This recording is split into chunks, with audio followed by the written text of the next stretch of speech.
the fast 5 things you need to know.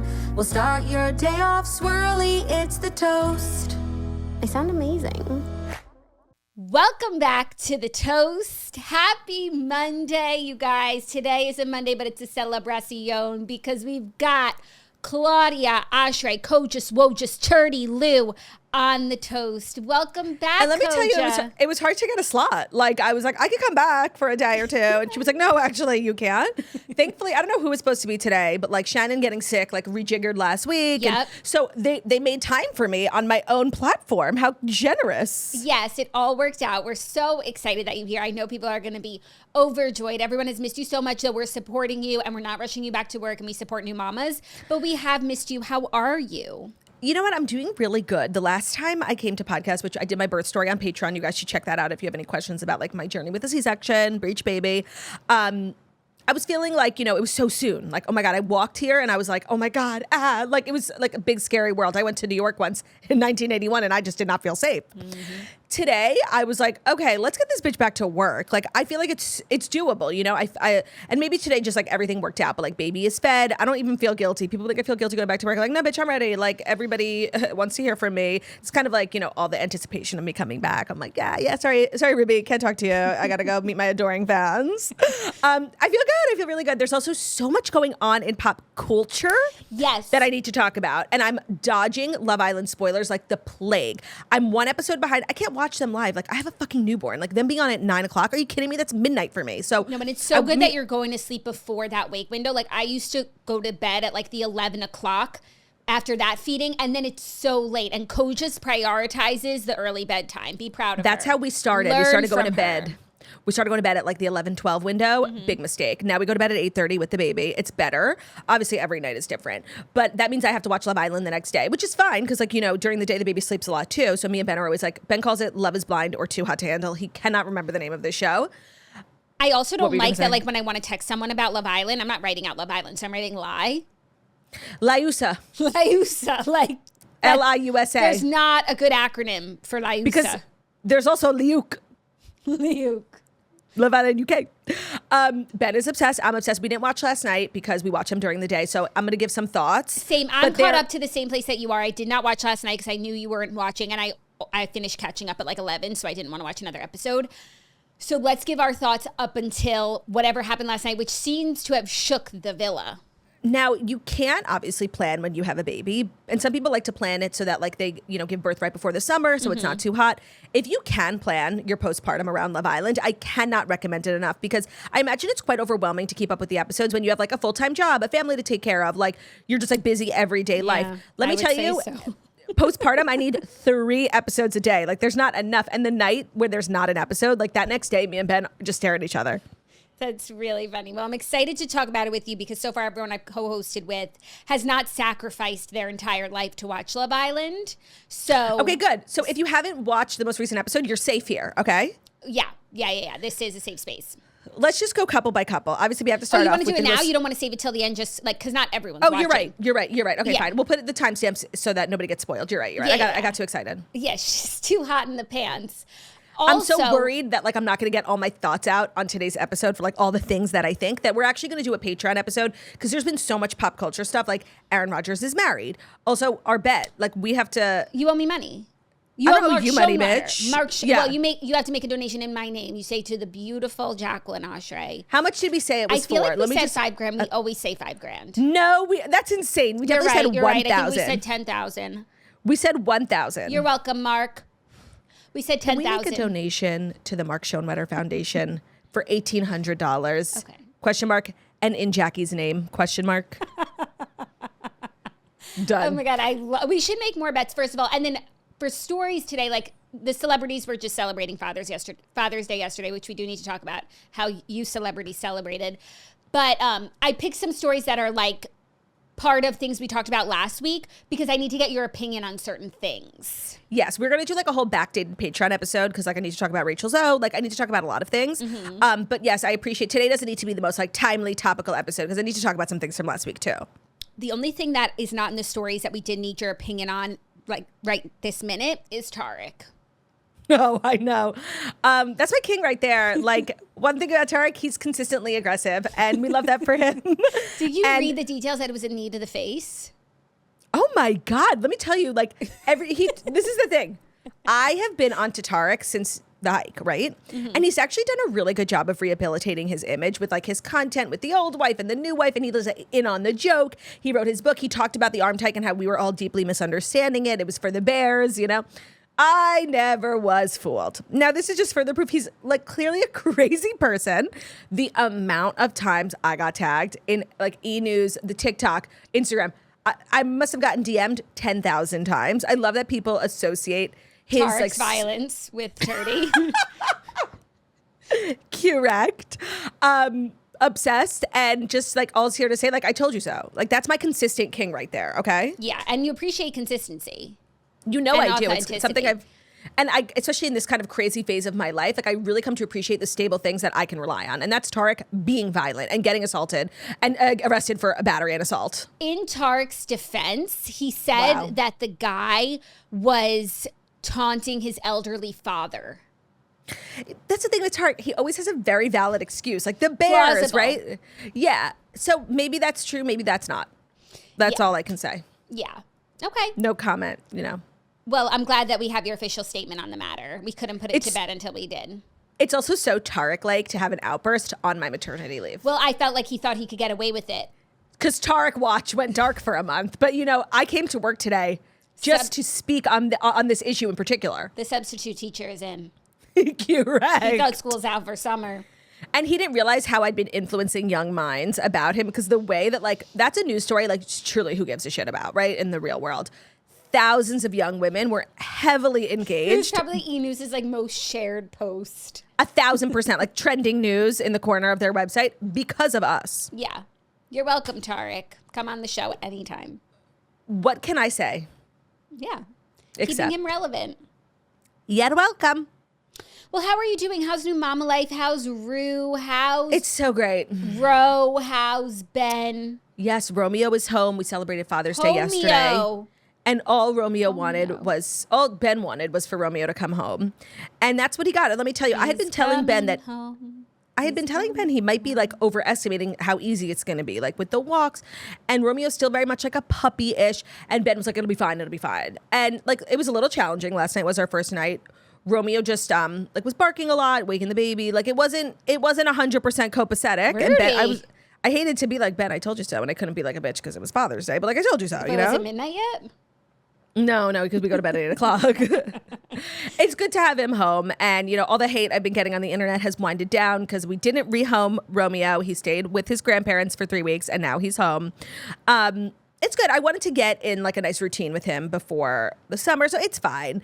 But they say like there's this condition, I forget what it's called, like postpartum something where you just hate your animal. Like you just can't. And I'm not experiencing that whatsoever. I'm just obviously like have different priorities now.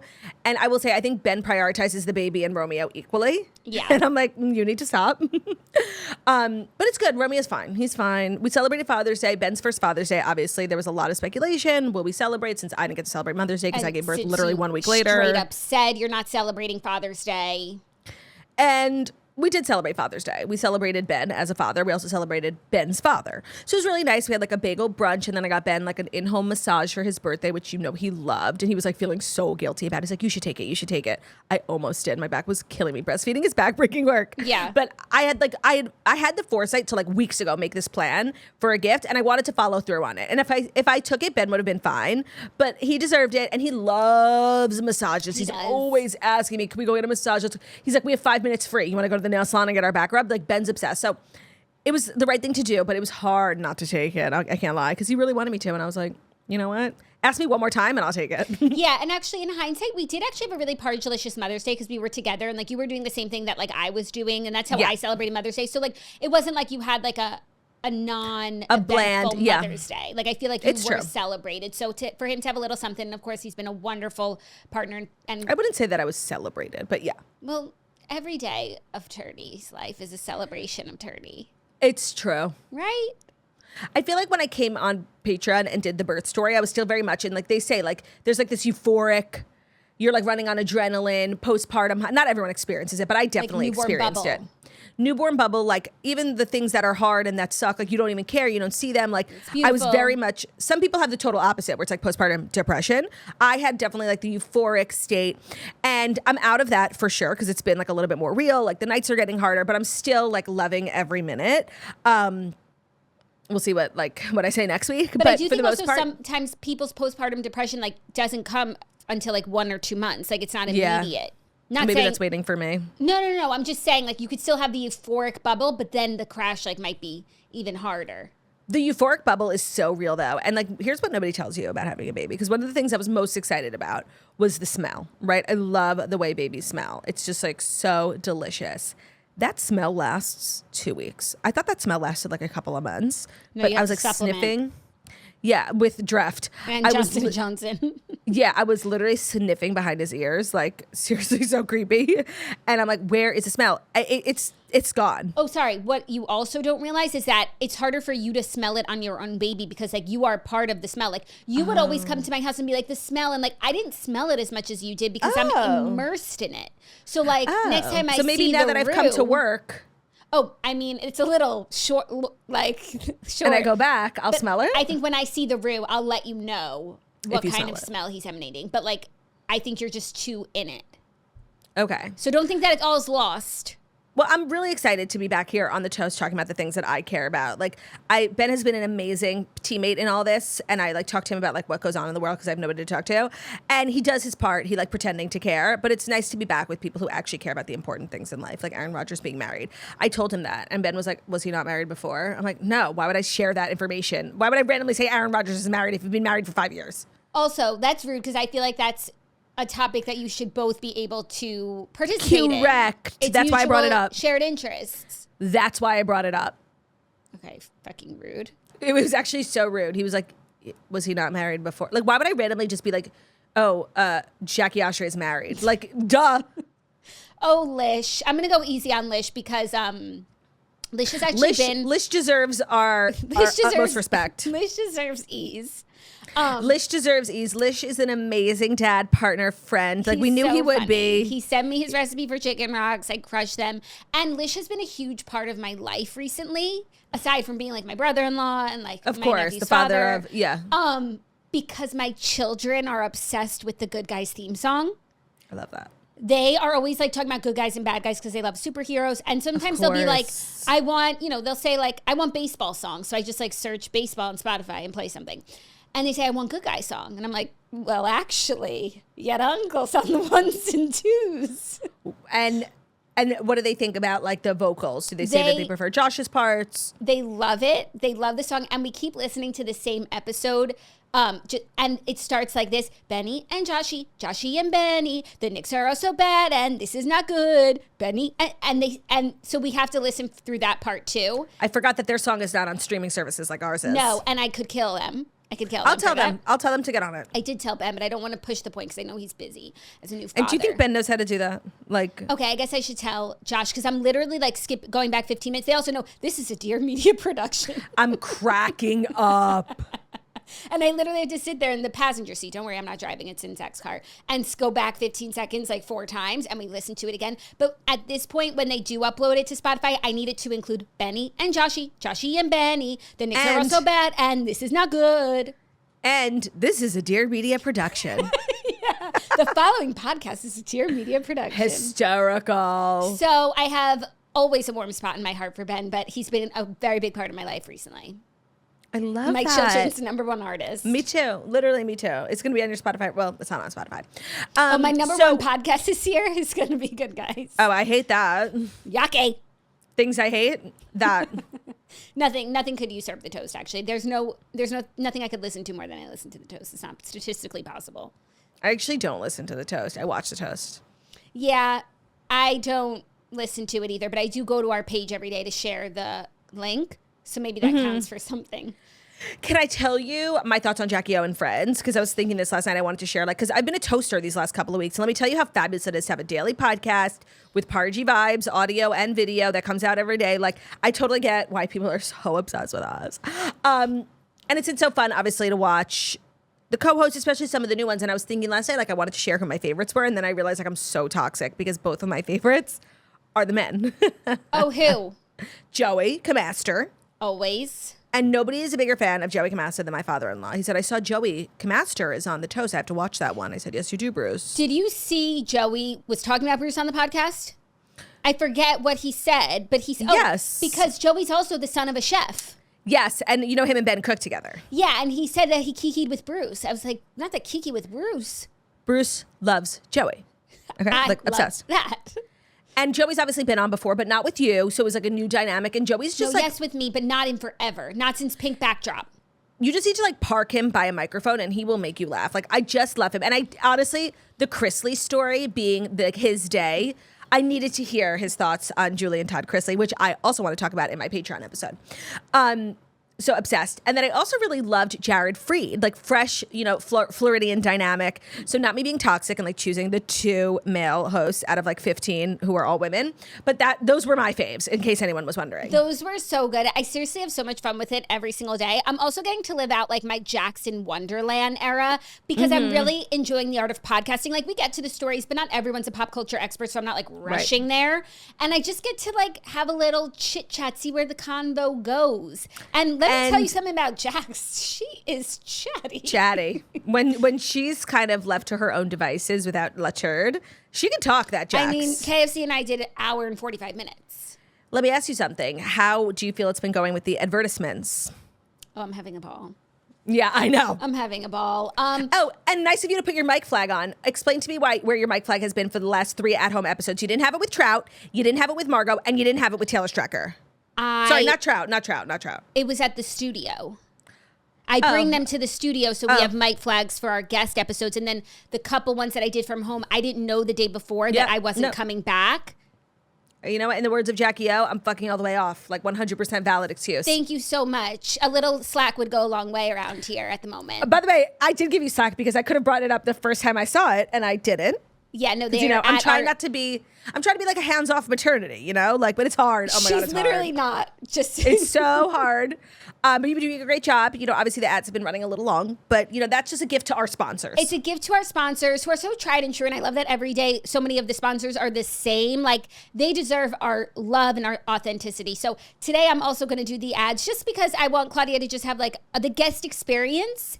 You know what? I really appreciate that. Like the ads is a burden, right? Do you agree? Like timing it right and making sure it's like a good part of the show and like that you're being funny. So it does weigh heavily in the fact that I'm just sitting here without an iPad. Like I don't know what I'm going to do during the ads. No, and also once you get into a groove with the ads, you remember all the copy, you know the points that each brand wants you to hit. So it's just like all in your head. Like the first few days I was like looking at, there's so much copy. What do I need to say? Now we're simpatico, which you usually are with the brands, but like stay chilled over there. Oh, she said get out of here. Stay chilled. You know, don't worry about it. So chill. And I got 2 new air conditioning units in the studio while I've been gone. I can hear them. You can? Yeah. Well, don't worry. The microphone's not picking it up, the audio microphone. But I've been obviously preoccupied with Ruby, but air conditioning is still a number 1 priority. And I now have 3 units. Oh, and I forgot to tell you guys. Remember, I was talking about how I got this brand new air conditioning unit in my studio. I was so excited. It was like really like a labor of love. I had to buy it, then have it come and install. Like it was a whole thing. It was, you know, working pardeliciously for like 2-3 weeks. I get an email from like Home Depot or whatever that the exact model that I bought, like of all the units in all the land, the exact unit that I bought has been recalled for mold. Now, there are a lot of things get recalled for, and for the most part, it's like not the biggest deal, but like mold, yeah, not an option. I would have ignored it if it was anything else. So then I had to get a refund and a new one and an installation, like torture fest.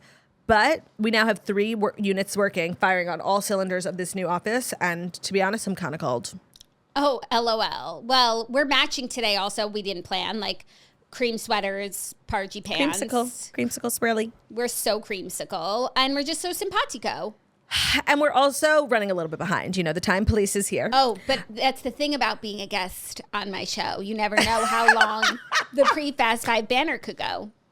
Well, I'm ready to dive in. Okay, I'm shocked that you're ready to dive in. I'm really shocked. No, you know what? You had to give us more. Sorry. You know what? For the fans, we need more coaches. Yeah, my like current timeline is my breasts. Like I can feel them growing larger. But I would rather rush through the 5th story than skimp on banter. Do you know what I mean? All All right, let's banter it up. What do you want to know? 2 episodes last week, it was just 4 stories. I don't know how many people noticed, but I was like, fuck this. Well, like, I got the Fast Five have taken a hit. Oh, the Fast Five have taken a hit for sure. Did you talk about the Real Housewives of New York, like the loser version, all of them commenting on your Instagram reel? No, I didn't because I'm like, it made me so uncomfy. But I did allude to it when I was podcasting with Taylor Strecker because last week when I podcasted with Margot, we were talking about the Real Housewives of New York recast and how like whoever did that like should be fired and they shouldn't be in charge of the next, what they're going to do the same job again of recasting Real Housewives of New York. And we posted that clip just about like fire people who are bad at their jobs. And then like a bunch of the former cast members started commenting. Of like the new show, like Jenna Lyons, Uba, they were like butthurt about it when like the clip like wasn't really about them. And like we said what we said and I stand by it. Yeah. Uba's friends with Taylor Strecker though. Did you know that? Like, yes, I did. Long-standing friends. But also Amore. Uba's comment was funny to me because she said as long as you have confidence in Wi-Fi, like I guess you can say Who cares anything. about facts? Who cares about facts? Yeah. What was not factual? I don't know. I didn't understand her comment, but I met Uba once and I was absolutely she was dazzled dazzling. by her. So she's A-okay in my book. No, just because you're not a good reality star doesn't mean you're not a good person or an interesting person or like, I mean, I don't think I would be a good reality star, but like, I'm fabulous. I would argue if you're not a good reality star, you're probably a good person. Like, that's just kind of the connection I made. After Taylor Strecker hosted, she came over to my house. She was like, I didn't realize, I'm like so out of it when I saw her on the toast. I'm like, oh my God, bitch, come over. Like, you're in my studio, come over. She did. We went to lunch. Like, that was like the most normal I had felt. Where do you think? 30. I had to take Ruby to Bloomingdale's to have ice cream. And Taylor Strecker had never been to 40 Carats. That's twisted. You went to Rubingdale's? We went to Rubingdale's. It was my first time in like an indoor restaurant. We go outside every day, either for a walk to the park or like an outdoor lunch spot, somewhere that has like Pargelicious outdoor seating, al fresco. But it was so hot that day. So Taylor Strecker said she'd never been. And so I was in an indoor restaurant. I can't lie. I was like having a little bit of a panic. It was kind of crazy to have like a 3-week-old. Stuffy. It was busy too with like lots of kids. Yeah, I was hating it.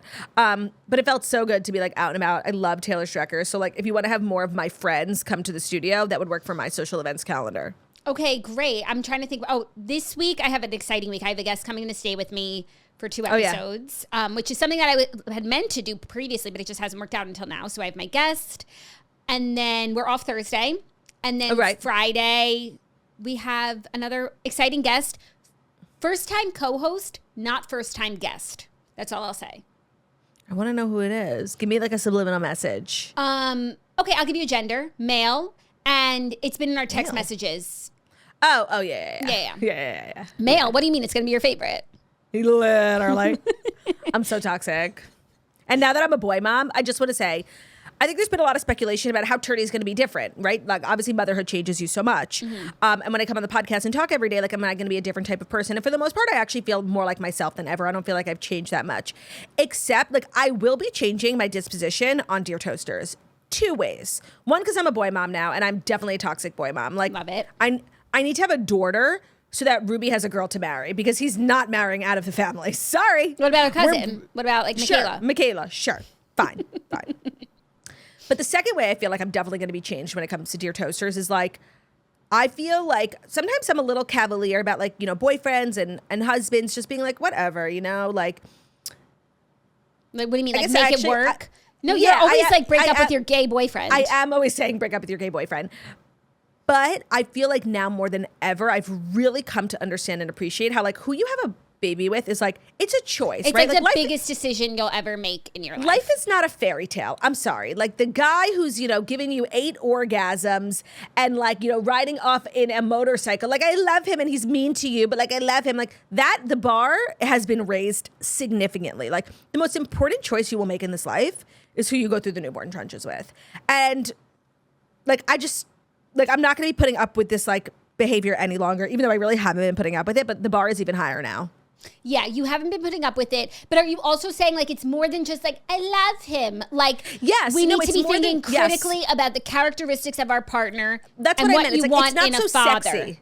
Yeah. It's not so sexy and romantic all the time. Like when you are choosing who you're going to marry and have kids with, like there's so obviously love is important, right? But it's not the most important. No, sorry, it is the most important. It's not the only thing. There's so many other characteristics like And I think that when we were like, oh, my husband's a P-John, but he did X. Well, a P-John wouldn't do that. So actually, he's not a P-John, and you need to break up with him because he can't be the father of your children. Now, if you're not planning on having children, you can let them get away with more, 1,000%. But I just like, I feel like my growth will be most evident during Dear Toasters. Wow. Can't wait to see it. Should have had you on a Tuesday. And like the mother-in-law, like now I'm the toxic mother-in-law. Nobody's good enough for my boy. Literally nobody. I got so upset like on our first outing, which was to the pediatrician like 3 days later. I got so upset in the back of the car. Like thinking about the fact that Ruby's gonna have a girlfriend one day. Not on my watch. No, and like just wait till you start thinking about like when he gets married and like no, how I feel sick. the girl gets like all the good holidays. Family time. Yeah. Yep. That's why I think there are things that you can do to stave it off. Yeah, have a daughter. Have a daughter. Well, yeah.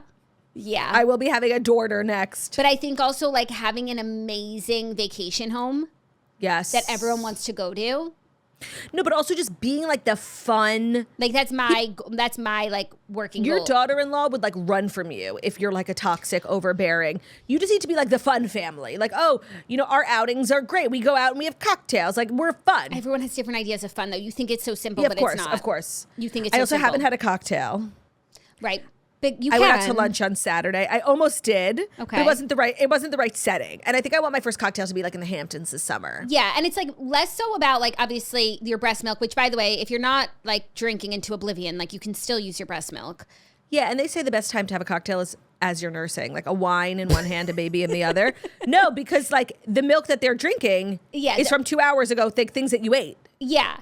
But more so it's like, can you parent a little tipsy? Like, no. Do you want to? Yeah, a little hungover. No, that's where it's like more unpleasant. Challenging. So if you have like Agreed. a wine in the middle of the afternoon and you're crashing by evening. It's going to be a lot of trial and error this summer. Yeah. So I'm looking forward to that journey. But it will be a parchy summer. It's going to be a swirly summer, the second in a row. It's also going to be a parchy Patreon summer because if you want the parchy vibes, head over to the Patreon. Like, it's going down. I'm yelling You're halfway timber. through. You're halfway through Jackson Friends. And in 2 weeks, More the than toast is off halfway. for the summer. Yeah. Cool for the But summer. we're not because we'll be releasing one re-release every week and one Patreon every week. So you'll be fed plenty, but still. Now let's get into the Fast 5 stories that you need to know because Coach just needs to go home to her wee little baby.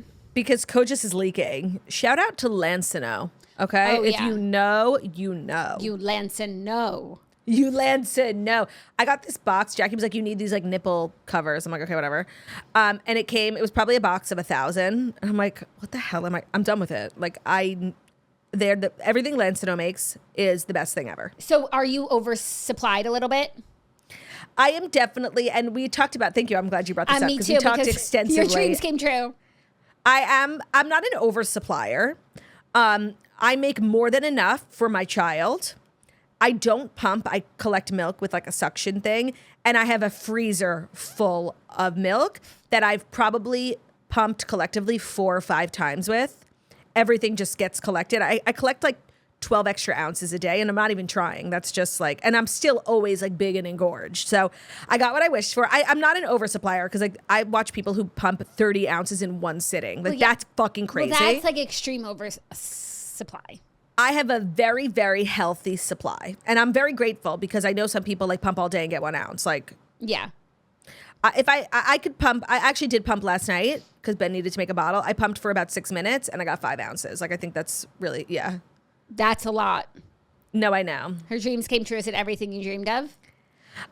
It's nice to not have to worry, honestly. I know some people like really panic. And that's the thing. Nursing is so hard. And then I go to the doctor and, you know, poo-poo is gaining weight ahead of schedule. It makes you feel so good, right? Mama like crushed.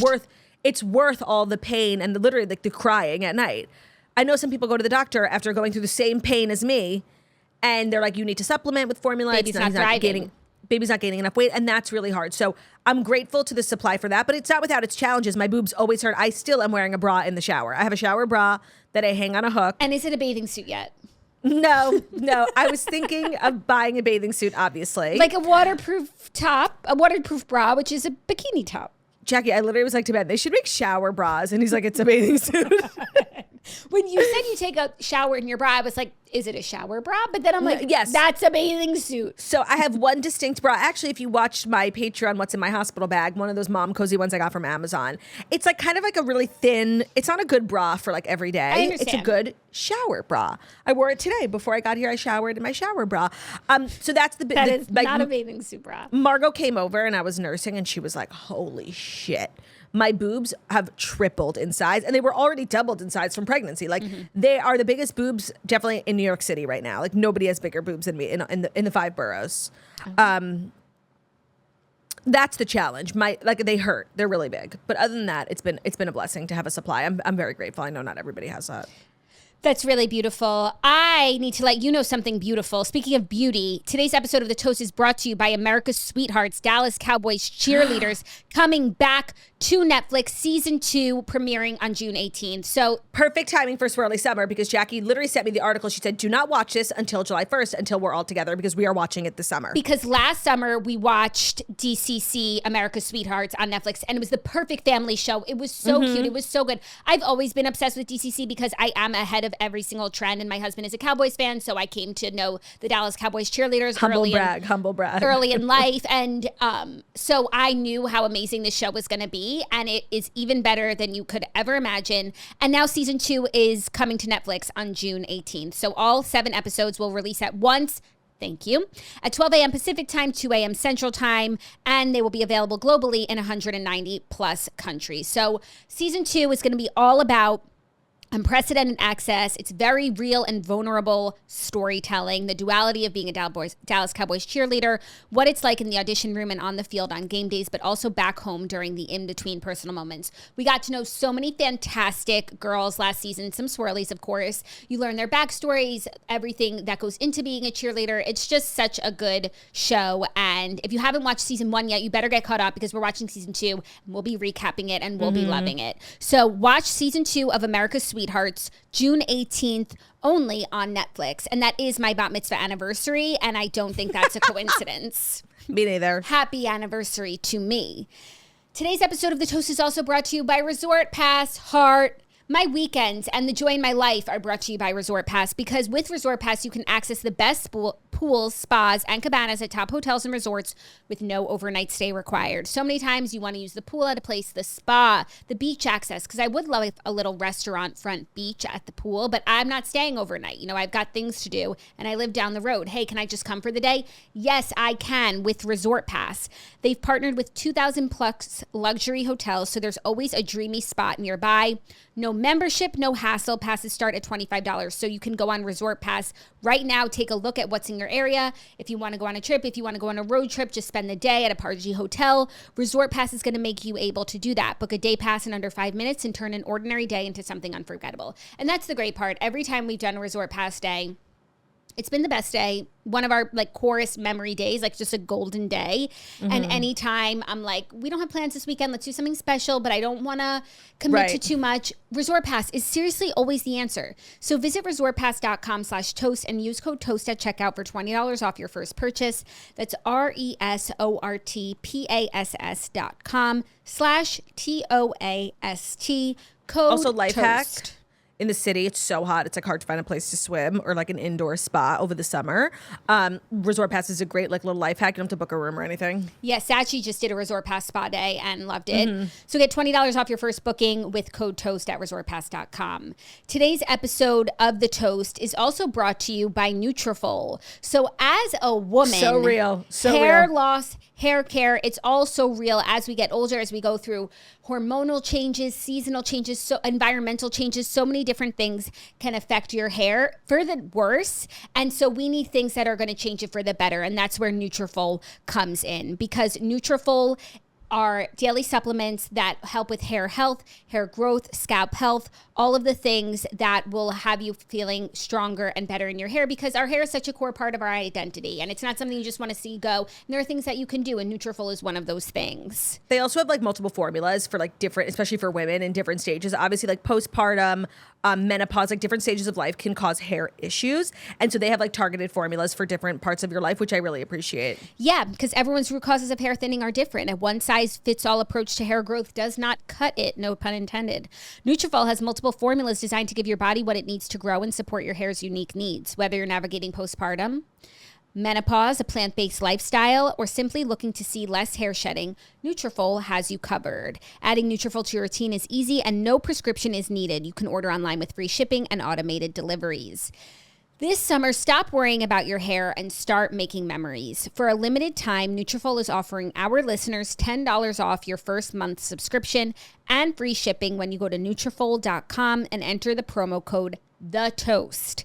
Find out why Nutrafol is the best-selling hair growth supplement brand at Nutrafol.com, spelled Nutrafol.com, promo code THETOAST. That's Nutrafol.com, promo code THETOAST. Can I ask you a question? Are you not using a timer? I do sometimes. Okay. But when I'm live doing it, I don't, because I've got like, you know, I feel like of course, a spy with all my different gadgets. But if I pre-record them, I do. But you know, I'm winging it.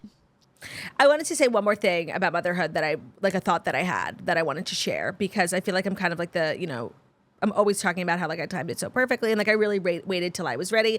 And so many people said to me, including you, that really stuck with me. It was like, you know, you're gonna love motherhood so much, you're gonna wish you did it sooner, right? Like I remember when you wrote me a card last year, I think for my birthday, you were like talking about how I was such an amazing sister, and I've been such a great aunt because you had obviously like a tough year with Charlie, and you said like, when I was pregnant.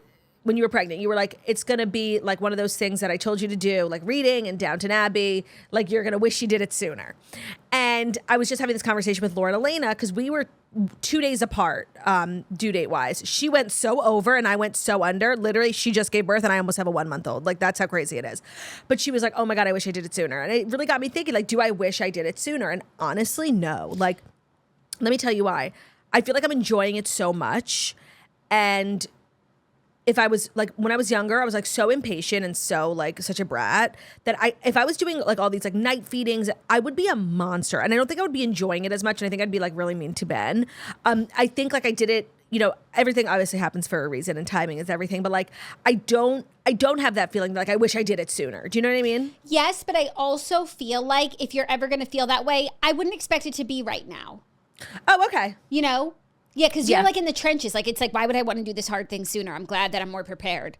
Yeah, right. No, and also there's so many things that go into it. Obviously, like getting your mind right. And I feel like I've only recently gotten my mind right, if I'm being completely honest. Financially, like it's such a, not a burden, but like obviously it's like a lot. It's expensive, like hospital bills, even Amazon if you're not Prime. buying a crib for your son. Right, which I didn't, by the way. And everybody was like, oh, I see that you bought a crib. Like, you obviously got the one you wanted. No, bitch, okay, see, I told you. She made it work. I made it work. Thank you, baby list. What was I saying? No, I hear what you're saying, that you're in a good spot now. But right. Like, one, you might have that. If you ever feel that way, I think it might come later. And two, you could argue perhaps that if you did it sooner, even when you weren't like as mature as you are now, like it might have matured you. Because it's the sort of thing that changes a person. However, there's no way to know. There's no way to know. I think the timing was all right. And I think in the words of Garrett Hedlund from my favorite Gwyneth Paltrow movie, timing is everything. And seriously, who wants to live with a regret like that? Like, that's totally. Like, no, it's how I like it. It's good. 40 minutes later, I'm ready for the first story. Justin Bieber declares he's a dad that's not to be fucked with in a bizarre Father's Day 2025 post. So literally BSC. Like, Justin Bieber is continuing erratic social media behavior, we can call it. He posted a selfie yesterday on Father's Day saying, I'm a dad that's not to be fucked with, middle finger. Then he also posted a slew of literally Huda. Oh, from Love is Blind. Yeah. Love is Blind Island. Love is blind. Love is Blyland.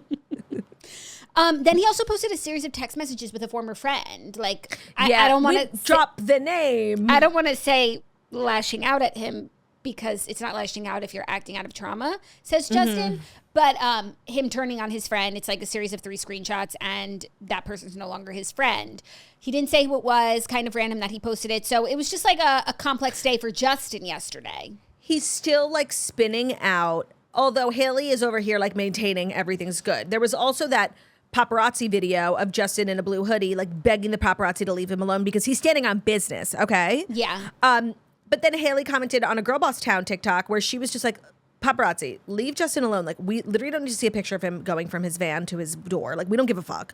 And Hailee commented like, exactly. So Haley's over here maintaining like it's all good when like is it all good? I don't know. But I think when you've just sold your company for $1 billion, everything is good, you know? Sort of washes everything clean. Right. Why doesn't somebody buy my company for $1 billion and I'll just test that theory, you know? Yeah. And then you could start yelling at the paparazzi and like, doesn't matter. No, it doesn't. And the paparazzi have been such like an issue in my life that I obviously resonate with this completely because I was paparazzi'd one time out of TMZ, outside of Catch by TMZ. Those photos never make it to air. So it has been an issue. It has been an issue, a big one in your life. And the thing is, it's actually better that those photos never saw the light of day because I forgot to share when we shared that story recently that I had the biggest visible panty line in the dress that I was wearing, like actually offensively large. Oh, speaking of visible panty lines, I don't know why that just reminded me. I did also want to talk about the fact that I've restarted the show Girls. I don't want to talk about that. I know, but I have one thought. Ben had never seen it, and I just like had a feeling he would love it, and I was right. He's because obsessed with it. Because it was good, and before it got bad, like there was a moment in time where it was lightning in a bottle, and it was like so good. No, it's so good. It is some of the funniest writing. I don't find the show particularly relatable. It was one of those shows where it's like, there's 4 girls. Which one are you? A Samantha, a Carrie? No, it's not like that. I don't know if anyone's lived experience is even remotely relatable to those 4 freaks in Brooklyn. But I believe, and my major takeaway is it's kind of if you want to have the conversation about nepotism, let's start with Allison Williams, the worst actress to ever walk the earth. Now, I'm sure that she has gone on to improve her skills because she was in that, very popular Jordan Peele movie, Get Out, and she's gone on to do great things. But her first ever job as an actress was this hit HBO primetime show because her father is, now disgraced news anchor Brian Williams. Is that his name? Yeah. She is the worst actress to ever act. Like, it's an assault on the art form of acting. It's shocking that, and everyone else is a Nepo baby in that show too. Lena Dunham's dad, Zosha Mamet's dad, Jemima Kirk. Everyone's parent is someone famous. She is glaringly nepotistic. She is awful at her job. And I feel like sometimes we talk about nepotism where it's like, well, are you deserving of it? Like Gwyneth Paltrow at, 21 winning an Oscar, like, she was going to be famous regardless. I don't give a fuck who her dad was or her mom. Allison Williams was going nowhere before her father. Like, she's a true character study in nepotism. She definitely got better because, like, I know she went on to do big things, but oh my God, Marnie is the worst actress ever. I'm like, is this a joke? Well, I feel like when they got cast also, it was like a bunch of Nepo kids. They were probably friends. Nobody knew it was going to be like the next biggest show. Lena Dunham was like a first-time writer, just like sort of hit. And it could have been just like a weird artsy project. A student film. It's not like she got cast in Dakota Johnson, 50 Shades of Grey, with no prior work. Which is still, like, that's the craziest act of nepotism to ever shake Hollywood. That's the craziest act of nepotism. But she's your first job ever. Like, you have no experience. like the biggest movie franchise. Of all time. Guaranteed hit. So I'm going to give Allison Williams like a little bit of a pass there. How does it make you feel about Lena Dunham? Like, is she a once-in-a-generation talent? Okay, it actually makes me feel really conflicted because while her character is horrible and we hate and whatever. She wrote everything else that she's a creator of the show. And obviously, like, I'm normal. I dislike Lena Dunham. But I dislike her for reasons. I feel like people just dislike her because she's like... yucky?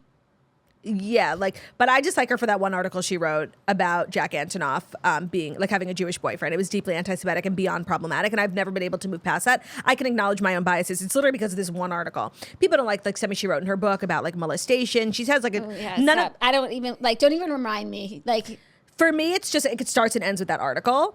No, the book thing, the book thing was weird. Sorry. Like, yeah, no, agreed. I totally forgot about that. Having said that, like, she's extremely funny and talented. Like, the writing is... And she has a new show coming out. I know. With my queen, Meg Stalter, who plays the assistant in Hacks, Jimmy's assistant. Maybe you should watch it. I know. Like, the thing is, I'm conflicted because... and also, she saw something in Adam Driver none of us saw because he was like this random weird actor. This is his first role in Girls. And he is the biggest star in the world now, Star Wars, because of her. So, listen, she's definitely having a redemption era because she's been like popping up a lot, and this new show I think is going to be really good. And I'm having a girls' renaissance. Like, I'm sorry, it is really good. It's like, are you having a Lena Dunham summer?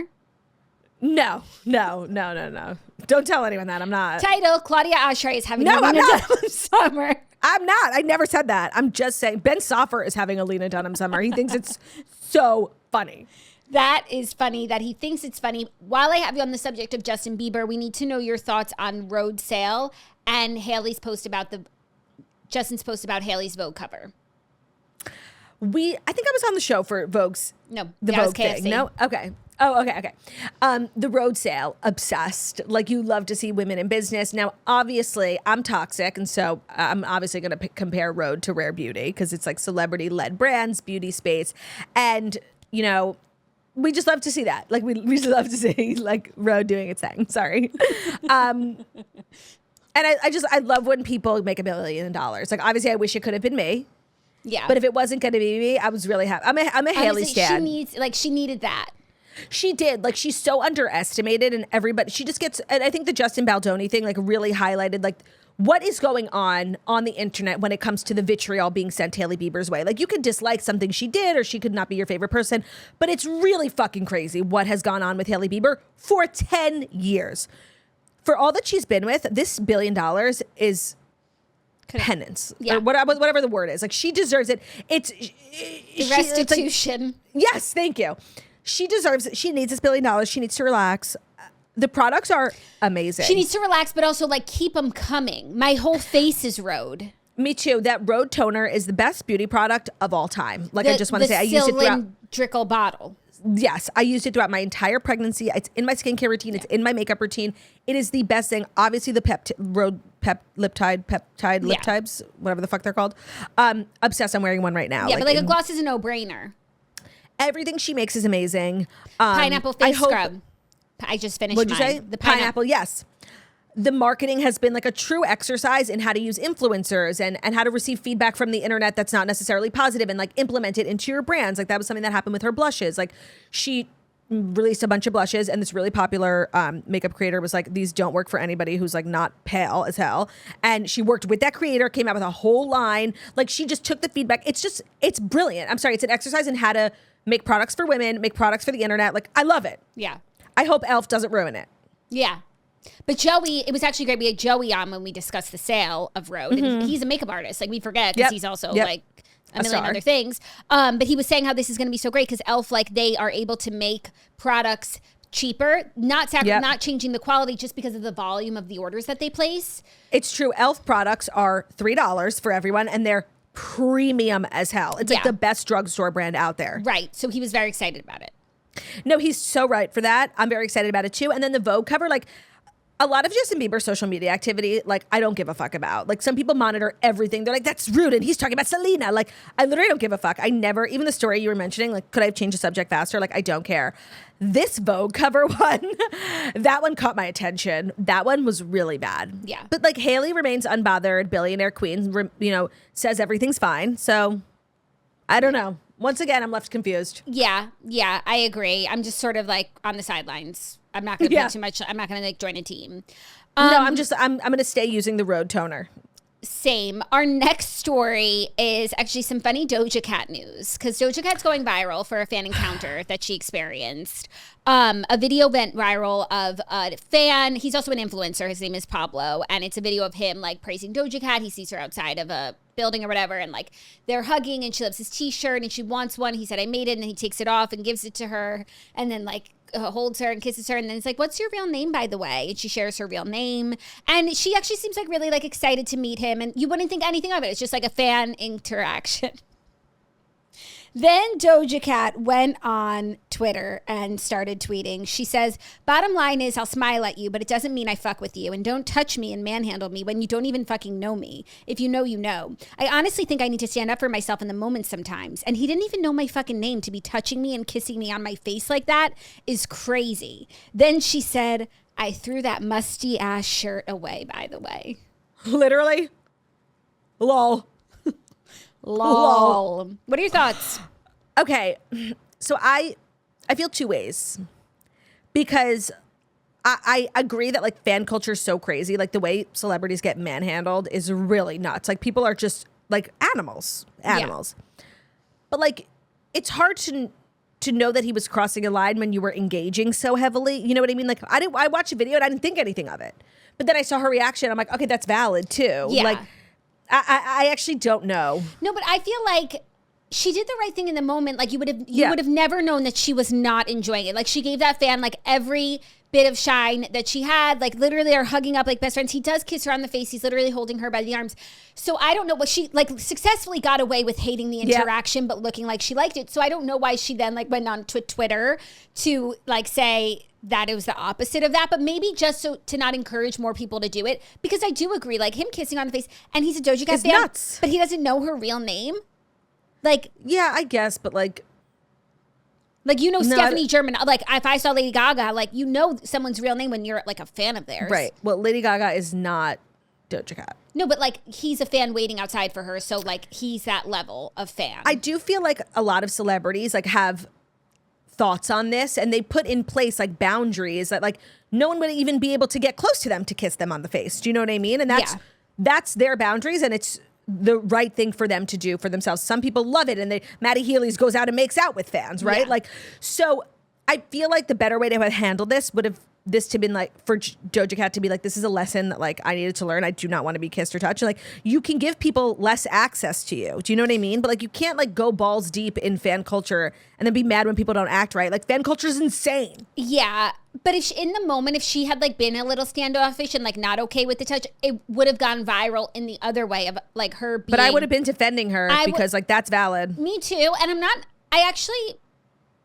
she did have to say the shirt was musty. But like, she took it all far. Beyond that, I do think like her giving him what he wanted in that moment, making herself uncomfortable because she didn't want to like be not a people pleaser, and then saying, you know what, like don't touch me like that, fans, like I don't like it. I think that would have been totally fine. It got a little harsh with the musty. Which is like, if anybody ever calls me musty, just like meet me on the Queensboro Bridge, I'm jumping.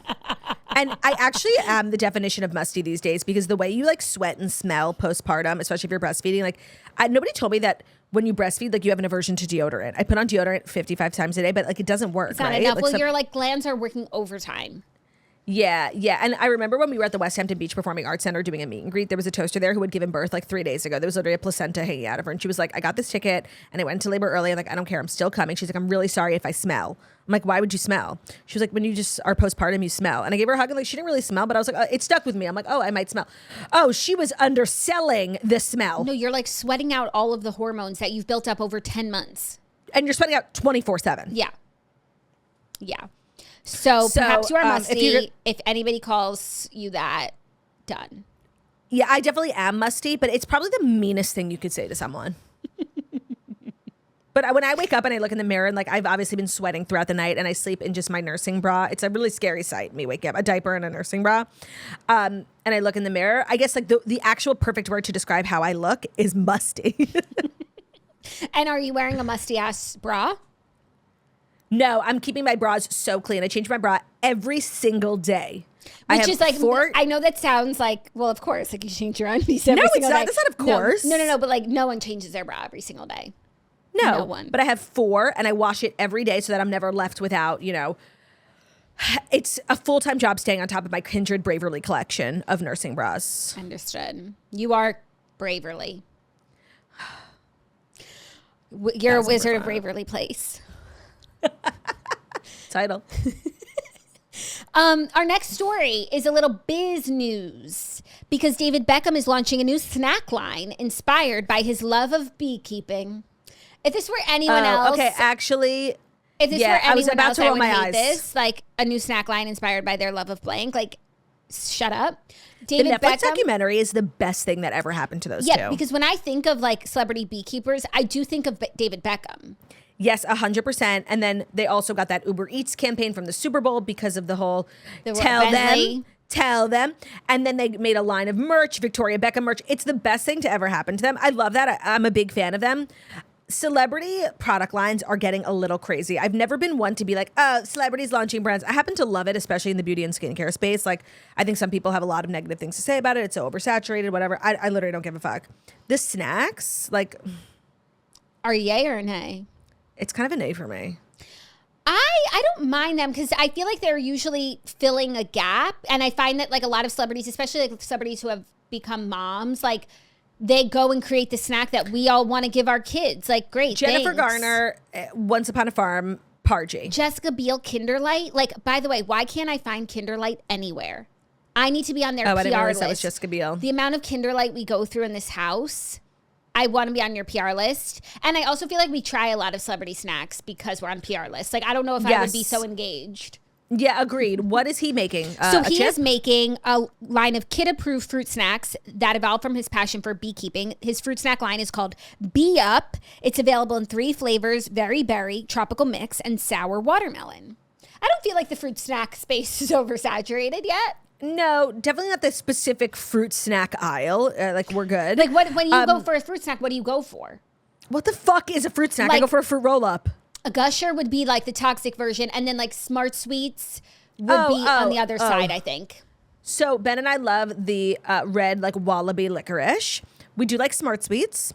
I love the toxic, of course, fruit roll-up. Anything made by like General Mills. Fruit roll-up, fruit by the foot, Gushers, I fuck heavily with. So I guess, yeah, I do participate in fruit snack culture. Yeah, my husband loves like a fruit snack gummy little thing. He loves it. Like we've What always does he said. like? Well, like, you know, Nerds Rope. Ugh. Ugh, Ben loves Nerds gummy clusters. Ugh, they love them. The worst. I will be buying Bee Up to supplant my husband's obsession with Nerds Rope. This is a celebrity brand I might be sitting out. You know, I don't think that this applies to me. I love David Beckham, and I know things have gotten like way worse with him in Brooklyn. Oh, that's also, but there have been a couple of recurring stories that you've missed over the last few weeks. Mm-hmm. Hailee and Justin Bieber, the Beckhams. Baldoni keeps popping up. Blake Lively's. I actually really miss being here. And like every time something happens, I'm so like mad that I can't give my thoughts because my thoughts are the best thoughts in my opinion.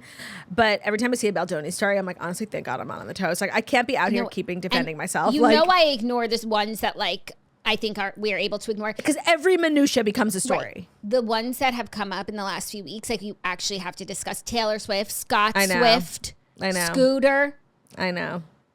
They drop the defamation. Claudia, it's been a dark time. We'll talk about it on Patreon. Honestly, I don't have the mental fortitude today to continue to defend myself. I just feel like a lot of people are going to listen to today's episode, and I'm going to repeat my advice that I have for the two of them, which is that you need to meet and you need to drop it. You need to just end this. Both Blake. Why? I feel like it's like the best thing to happen to Justin Baldoni. Like, I don't know. His name was like effectively tarnished for 35 seconds in December, and he will not let it go, and he will not rest until every allegation against him is completely dispelled. Yeah, and he also like needs winning, and he needs to get his stuff back. Like he needs his agency, he needs his podcast host. But I still want to talk to that girl. Why'd you jump ship? Desperately, have her co-host. Why'd you jump? It wouldn't be a co-host; it would be a co-roast. Why'd you jump ship so fast? Right. Anyways, Be Up by David Beckham will be available one day somewhere. Hopefully, like at Thrive Market. Then I'll try it. It's such a Thrive Market product. No, is that the sponsor? No. Is that your segue into the second ad break? No, unfortunately it's not, but you can always check out Thrive Market, a beloved brand here. But if you also do want to pop off in the wellness department this summer, taking Symbiotica supplements is one of the easiest ways to stay consistent with your health goals, even during a busy summer. So Symbiotica is popping off right now. Everybody's got the little tinctures. Their tincture has Irish sea moss, which supports gut health for smoother digestion, promotes clear, radiant complexion, and fuels cellular energy to support healthy aging, and liposomal vitamin C, which I feel like I don't need to sell you on the merits of vitamin C, but there's collagen production, glowing skin, antioxidants. It's an immunity booster, and their little tinctures are everything that you need to crush it in the wellness department this summer and just be feeling good. It's very low lift and it's very, very good for you. I've been seeing them everywhere. I have a ton in my house. Olivia, like I keep them in my purse. They're just so, so good. So go to symbiotica.com/toast today to get 20% off plus free shipping. Now, of course, I will spell that for you.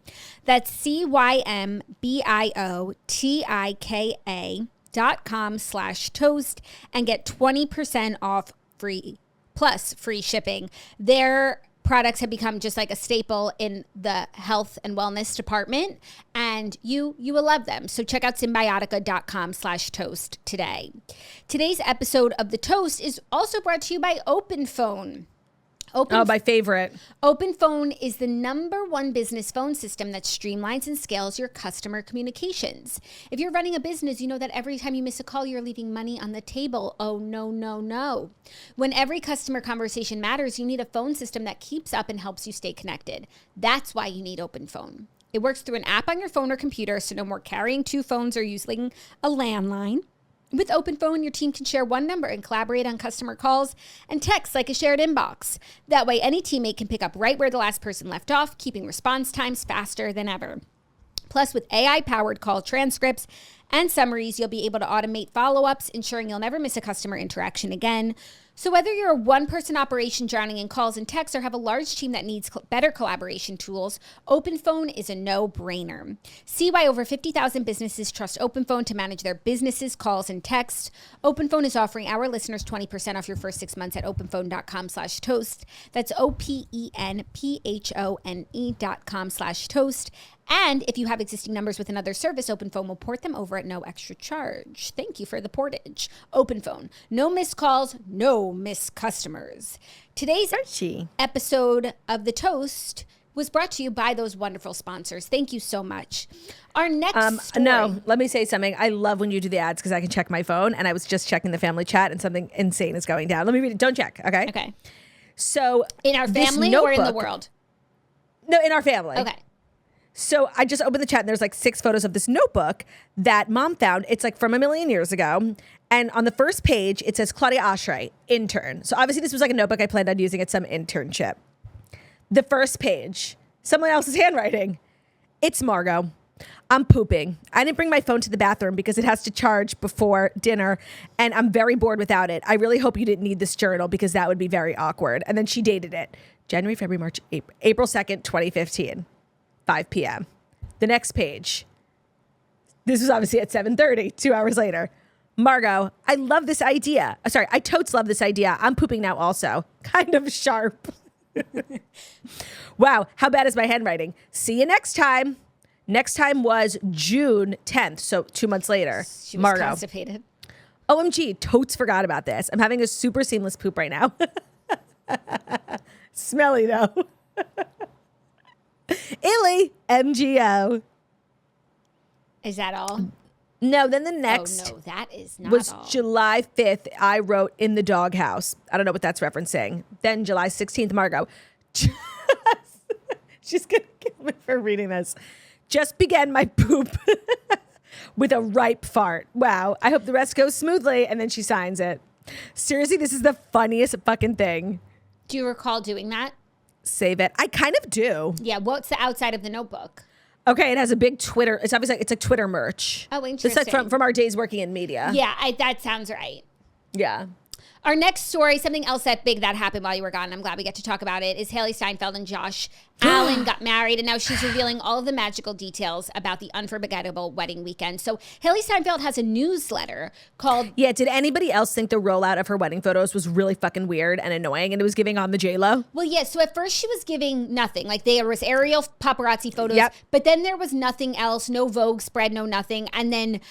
Friday, a bunch of pictures came out from like her party planner and like people who worked with her sharing like pictures from inside the wedding. So this, and then her newsletter is called the Bow Society, Mm-hmm. and then they posted something on Instagram being like, if you see the photos anywhere, like report them. It was just all like really weird. Oh, that's weird. But then so she shared, she was torn between wanting to share every detail and wanting to keep them close to her heart.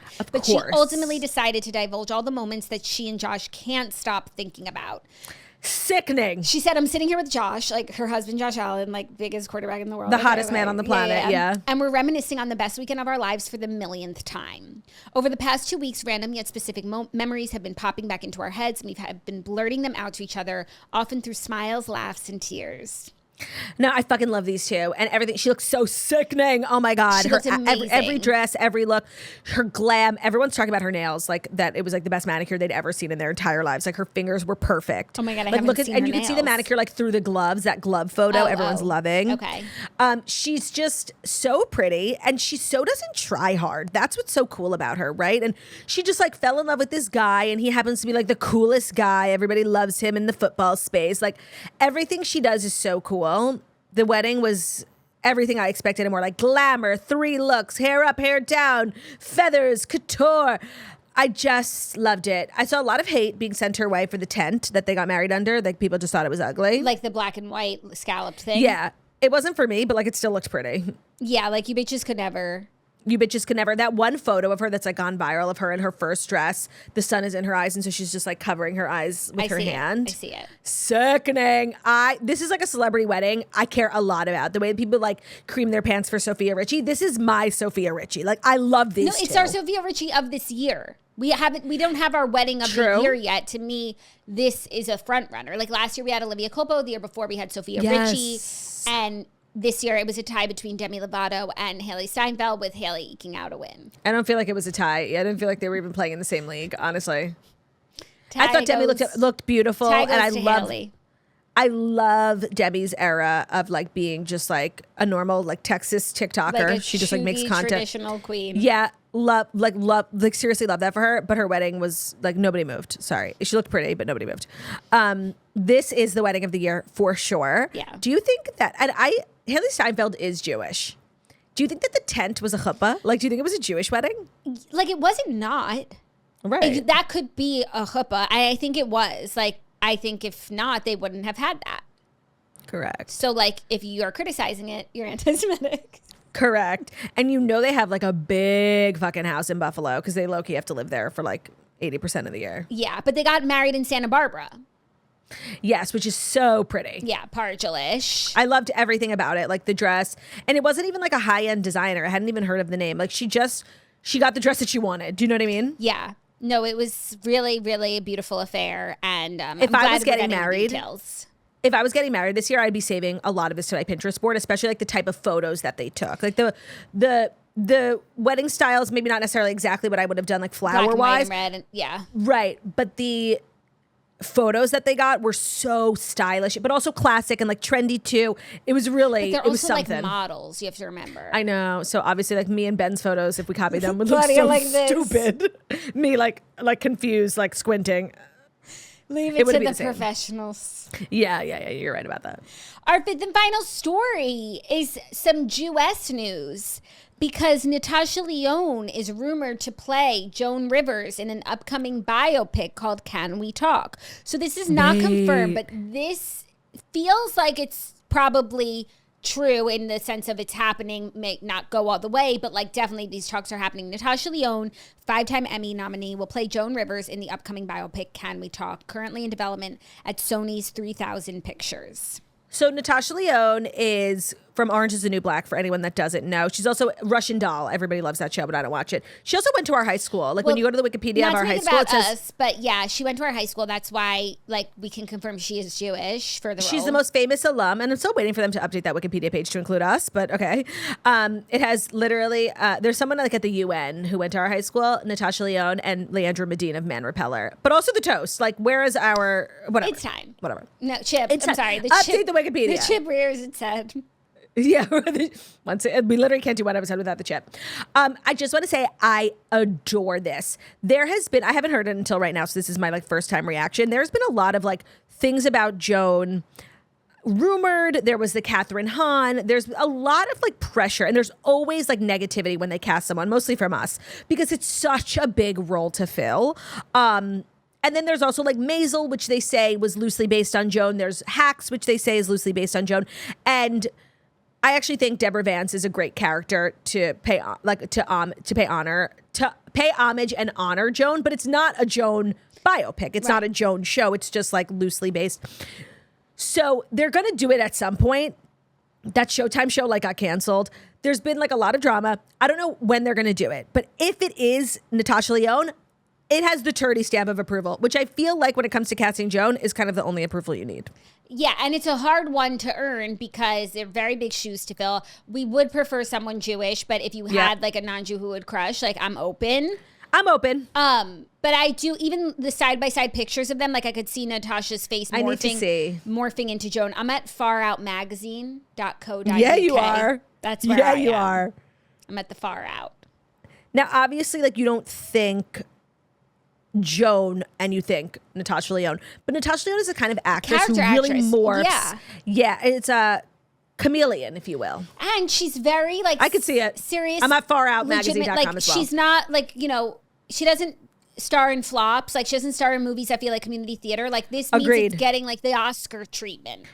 Do you know that Joan Rivers' government name is Joan Malinsky?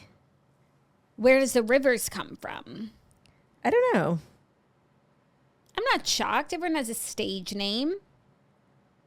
Oh, Melissa Rivers, the only child of comedian Joan Rivers, has given Lyonne official blessing to step into the role. Melissa will also join as a producer on the project. One thing about Melissa, she's going to produce. One thing about Melissa, she's going to be there. She's going to be there. Like, I appreciate her commitment to having her full-time job be Joan Rivers' daughter. Yeah. And when Joan was alive, obviously that was like a much busier role, but she's booked and busy. Yeah, but now it's like the preservation of Joan's legacy, which I do think is a full-time job. And I'm glad that there's someone there to do it. 1,000%. Yeah. Yeah. So I think this bodes well. Like, won't get our hopes up. Agreed. It's not confirmed, but it Cautiously feels optimistic. right, Yep.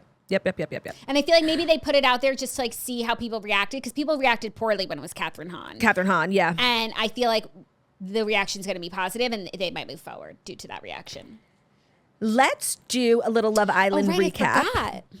And let me tell you, I don't know if I mentioned this on the birth story, but the second I gave birth, my coccydynia returned in full force. I've never been in more pain in my life than I am in this moment. So just wanted to let everyone know, like, I know I look like a beauty queen, but I am suffering. Love Island. Let's go couple by couple, giving our thoughts on everyone. Obviously, things are changing, but the kind of name on everybody's lips is Huda and Jeremiah. Oh, yeah. I mean, I fucking hate them. Well, she, to me, is like a villain of this story. There are a couple people who I'm like, you're the bad guy. Yep. Huda is one of them. But Jeremiah is also like no walk in the park. And I have something to say that I feel is really unpopular, and I almost made a TikTok about it. But TikTok leaves no room for like nuance, and I would have gotten canceled for it. And I want to say this, and I'm saying this as a mother myself. This trope of people, but it's the references I'm referencing, it's both women, going on dating shows and like establishing connections with someone and then dropping the bomb that they're a parent, which is a beautiful thing, but it is a big thing in a relationship. Jess did it on Love is Blind. Mm-hmm. Huda, like, you're saving it, not leading with the fact, like, yes, I'm a Scorpio, I live in Charlotte, and I'm a mom. Like, holding it until the person has, like, started to fall for you. And then I don't love that. I think it's, like, a very strange... Now, I've never been a single parent who's had to date, and I imagine it's very difficult, and people write you off immediately because they're not interested in dating someone with kids. So I'm sympathetic, but I don't think it's a good way to go about dating on a reality show. I agree with you. I would just not directly compare Jess and Huda, because I do think people who go on Love is Blind and Love Island, like, it's a completely different type of show. I think coming on Love Island, they're looking for different things. Coming on Love Island to look for the father of your child, like, is one of the crazier things that I've ever heard. Yep. Also, leaving your child for however many weeks, it's a no contact show. They have no idea. I imagine they're letting her talk to her daughter, but the hoops that she probably had to jump through to get that, like, it's a no contact show. They're literally on an island, isolated. They have no idea what's going on in the world. Like, it's true. To do that, to potentially, what amazing love match comes from Love Island? Like, that's really Tommy and Molly. Oh, I take it all back. Never mind. Control Z. But no, they're the exception to the rule. Like, you might find a boyfriend, like, really, have there ever been any Liusa weddings? No. So the decision to come on Love Island for that, like, just doesn't seem like congruous with what you are probably actually looking for by coming on Love Island. Love is Blind, like, really is for serious people. Now, I agree you should bring it up sooner, but Love is Blind is also about the connection. You're not sharing a lot of things. You're holding back a lot about yourself to see if the connection's there. Also, Jess can do no wrong in my eyes. So you're not gonna hear me. No, Huda, okay, I wanted to say my favorite part of the season thus far was when Sierra was the new bombshell, the recoupling ceremony happens, everyone's man, Shelly's man or Landria's man, everybody gets up except for Jeremiah. to put themselves in the running for Shelly's choice. Excuse me, sorry, Sierra's choice. And Huda's like, oh, she's like getting all that. I don't like that. That makes me mad. You guys deserve better. And it was very, I believe her intentions were pure, but it was so patronizing. It was like, look, I have a guy who likes me and none of you guys do. Like, you guys what I join have. me on my level. Like, I hated it. And the fact that Orlandria was like, girl, we don't need you to do that. Like, stop. Huda started crying, was like, you're a mean girl. I'm sorry. It made me I've loved Orlandria ever since. It was such an annoying thing. She wouldn't let it go too. Like Huda, like, oh, that makes me so mad. Oh my God, I'm never going to get over this. Oh, you guys need what I have. Orlandria clocking it, being like, we're good. First of all, like, Taylor, I'll survive. And second of all, like, stop. Yeah. They tried to make her feel bad. And if this message ever reaches Orlandria, I need her to know I was thinking the same thing. And I love that you said it. I know. But then when Huda and Orlandria spoke, like, Orlandria's like, no, I didn't mean it like that. I just meant, Orlandria walked it back. Yeah, she was like, I just meant we'll talk about it later. Like, this isn't the time. And I just feel like she should have, like, dug in and been like, no, you are doing too much. Like, you don't need to act holier than thou. Orlandria saw like that potentially because you're worried about what people are going to think. Like she didn't want to be cast as a mean girl. Well, up until so here's Huda crying, and Huda was like, "I was just trying to help you." Like she didn't want to be seen as the villain, and she automatically undid it. But I believe that was what she meant in the moment, and I stand with her. Up until what I've seen, the show is suffering from a lack of girls not wanting to step on each other's toes. Enter Iris, but even still, they all come in. I'm here to shake shit up. I'm going for Nick and Jeremiah. I'm slipping through the cracks of Jeremiah and Huda. And then she goes to Jeremiah, I'm scared to talk to you. Right, like Amaya, when Amaya came in during the baseball challenge, and she was like, oh, I'm here to shake shit up. Yeah, I have found that like my thoughts on everyone are pretty much aligned with what people on social media think, except people were like, Amaya's a queen for demanding more from Ace. We hate Ace. They hate Ace. I love Ace. I hate Ace. Amaya. Oh no, I think he's so cute. Oh my God, I ship him and Shelly. I can't believe you like him. Wait, I have questioning for you. Amaya fumbled the ball because Ace was dead wrong. And when they started fighting and he was like, these are my boundaries. Yes, the first conversation Don't call he was me wrong. Babe. Yes. He was just saying that to push her away because he always wanted Shelly. So Amaya Why did he choose her? Well, that's what I have to ask you, Ace Stan. Because he's problematic and he wanted to make Shelly jealous. And then Shelly didn't give a fuck. And he was like, oh shit, I have to throw Amaya to the curb. But like, everything he's doing, I'm sorry, his hibachi, like I like was in genuine pain watching him try and set up a hibachi. I'm not 100% What is an hibachi Ace defender. breakfast? I'm not an Ace defender 100%. I just happen to think he's really cute and sweet, and I think he likes Shelly, and like I think he's such trouble. And I hate Amaya. Like I hate her. No, but the enemy of my enemy is my friend. I just need to know you're safe and like valid in hating both of them. It's okay. It's nice over here. Ace just has like a really cute smile. I don't know. I just think he's cute. Like, no, and he's such a liar. He like so gaslit Amaya, being like, "These are my boundaries. I don't want to cuddle. Like, I'm not going to do that." And then literally 5 minutes later, licking whipped cream off of Shelly's chest. Well, he obviously doesn't like Amaya. Right. So why would you choose her? Why would you fucking choose her? I don't know. I don't know. All up. They should. Shelly and Ace should like be in a couple right now to see if they even like each other. Which, by the way, I don't think they do. Yeah, I think so too. They do. I think there's a lack of attraction between a lot of the couples. It's like weird. It's like these. First of all, it's a pornographic show, and all these sexless relationships. It's so weird. Like none of them touch each other outside of the challenges. Claudia, someone is going to pull down someone's pants and give them a blowjob in a challenge one day. Huda almost did it to Jeremiah in the leather and lace. I literally thought she was about to give him. But like, where is the line? Like, they're seriously having sex, and then when you're talking on the couch, it's like, coy. I like yoga too. Jackie, I don't know how these people go home and look their parents in the eyes. Like, that baseball challenge was horrifying. I'm sorry, the baseball challenge changed me. Yeah, me too. For the worse. And then it prepared me for leather and lace, which I thought was also really, really And you know, when you like watch TV with your parents and there's like a sex scene and you feel weird, like I feel weird watching this with Ben. Like it's literally weird. You should. It's also just extra weird when you think about the fact that like these people have no chemistry outside of the challenges. Yeah. Like Alondra and Taylor, like why aren't you guys further along? And I know things are about to change, and I'm glad. I like Jalen. I'm so happy he's here. So I want to kiss on the mouth whoever handpicked this bombshell for Orlandria because she deserves better. Yeah. Taylor gives nothing to her. to the show. I literally forget he's there. He's awful. And she's such a queen, Orlandria, ever since she clocked Huda. Like, I'm just obsessed with her. Yeah. She's got her head on right. She's always giving really good advice to people. And she's like a true friend to a lot of the girls. So I've been waiting for her moment, and they couldn't have picked a better person. Now, when those first two man bombshells walked into the leather and lace party, I was like, where the hell did you find these ugly freaks? Like, they were set up so poorly in those outfits. To walk in an outfit like that, it's so like, not right. You seriously look like a male stripper, like not a serious 1,000% love interest. I was like, ew. Then not they that both male went. strippers can't be serious love interests. Of course. But when Hannah started talking to Jalen, I was like, wait, Jalen is cute. Yeah. When they walked in, I was like, ew, like both these guys are ugly. But then like when you heard them talk and wear normal outfits, I was like, oh, love this guy for Orlandria, Pepe. Love Jalen. Like he's so cute. Jalen is for Orlandria. Oh, wait. Am I mixing up their names? Pepe is between Sierra and Hannah. And I loved him with both Sierra and Hannah. I was like, Charlie. I know. Even though she just wants to hook up with everyone. She's like self-sabotage. No, she just like, I don't know. She just like wants multiple partners. Like that's why she's here. Like some people are here for a relationship. Some people are here for $100,000. Hannah is here to hook up with a lot of people. And at least she's being upfront about her intentions.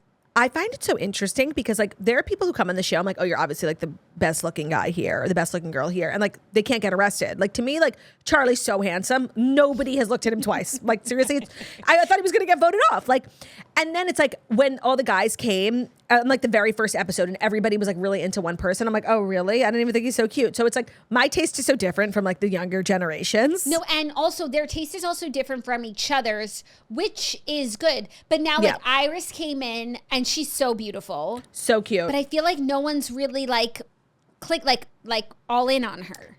Yeah, they're trying to make it seem like her and Jeremiah have something. But even though Jeremiah fucking hates Huda more than anyone, like he never has hated someone so much in his life, he can't quit her. No, they 10 days in are already like that couple that's been together for 3 years that hate each other but don't know how to break up. Like they can't have one pleasant conversation. And the reason why, I mean, I don't love Jeremiah. I don't really know him outside of his relationship with Huda, which stinks. When they're having those painful conversations, like it's her half of the dialogue that like really makes me want to turn my TV off. For him, like, because she's like first of all, like open your mouth. She's finding shit to complain about. Yeah. Just the mumbling, I and this kissing sounds. The two things are going to drive me up a wall. I need to watch on mute. Like I seriously can't listen to it. And he's just, all he says like, what? Are you serious? Like he doesn't really say much back. And she's just always complaining. And the conversation that Huda had with Nick telling her that she has a child was top 10 one of the weirdest things ever. Why did she say it like that? She goes, I'm a mommy. And he was confused because what she was trying to say is that I have a daughter. I have a child. And yes, technically saying I'm a mommy is saying the same thing. It's not. But he was like, to what? A pet? Like it was so confusing. And it's like, I'm a mommy. And he's like, Mamacita? Like, yeah, honestly, he didn't get he didn't get it. And honestly, neither did I. No. Like it was just so random. You also wouldn't assume somebody who's going on Love Island and is 24 has a kid. So it's like it's kind of a surprise thing. So for her not to be like, I have a child, like very clear and distinct, made it so weird. And also in the villa, like it could mean so many different things. Like it could mean that like production gave you Daddy. like a pet baby to look after for a day. I'm a mommy now. Like it's just, I'm sorry. That's it was not wrong. a sentence. It was weird. It's not a sentence. Agree. And it's also weird. And I do actually have a little bit of sympathy for Jeremiah because he's in love with or falling for this girl. He finds out that she is a mom. It's entrapment. Nobody to talk about it with because she won't tell. Right. At this point, the whole house should know because any future bombshells that are coming into the villa, they watch a little bit of the show. They know the people. They all know. So now just like the four guys who you know best in the house don't know. Jeremiah can't talk to his friends. Like that's a very isolating place to be in, to go through like by yourself. He's like a young, immature guy. Like it's a lot. He needs, and she waited 3 days. 3 days in the villa is 30 days. Isn't, yeah. It's not fair. No, and that's like back to my point about, you know, saving this piece of information until somebody's fallen for you. It's like it puts Jeremiah or Jimmy from Love is Blind in like an impossible situation because if they start to, you know, back out of the relationship, it's obviously because the person has children, which like kind of makes them look like a dick. And that's like not fair, because if somebody doesn't want to date someone with children, like that is a valid thing. But it makes you look like an asshole on TV. I guess so, but I need someone to like get the message to Fiji. Like if that is a deal breaker for you at 22 years old, like we're not mad at you. No, of course, it's a valid reason. It's just obviously like an uncomfortable thing to say. Yeah, but with Jimmy, like we are mad at you. Well, yeah, because Jimmy had like other issues. At the same, like, and him and Jess were such a great connection. At the same time, like he was just totally like won over. By it was worth working on. It was worth working through because he thought he was talking to Megan Fox, and also like if Huda and Jeremiah's relationship was like better and happier right now, like it actually wouldn't be such a big thing that she has a daughter. 100%. But Jimmy and Jess were so happy. The last thing I want to talk about is also going to be a really unpopular opinion, but this is my first season watching with Ariana as the host. The last time I watched, that girl, the creator, Ariel. Yeah. Vandenberg, is that her name? Yeah. She was the host. And now the host obviously is like in one every like 7 episodes, so it's not a big deal. But I find Ariana to be like a really strange host. And I think that the editing helps a little bit, but me and Ben both were like, does this feel awkward to you? Like, and you know, they're adding music and cutting out awkward silences, but like, I'm still feeling the awkwardness. When like, did she's you not feel really it the most? And why was it Leather and Lace? Leather and Lace was not a good showing for Ariana. Have but you also been bad boys? Yeah, stop. But also the very first episode where they had to kiss and to couple up, it was so, the awkwardness was so palpable. I could feel it. And I'm like, what is going on here? And you know that they're helping with the editing, so how much worse it must be Claudia, in person. Crickets. I feel that way Cringe. about every challenge. And I do need to ask you, have you been a bad girl? I want, like, please stop. You guys, the Leather and Lace challenge, like, was another cultural shift for me. Like, No, to me, it was the baseball one. Like, the baseball, you know, and I talked about the baseball one with, Taylor Strecker, because I didn't know Taylor Strecker is such a prude. So I was like, Taylor, you have no idea what they're doing on Love Island. Like, it's seriously disgusting. it would put you into a coma. It would send her, yeah.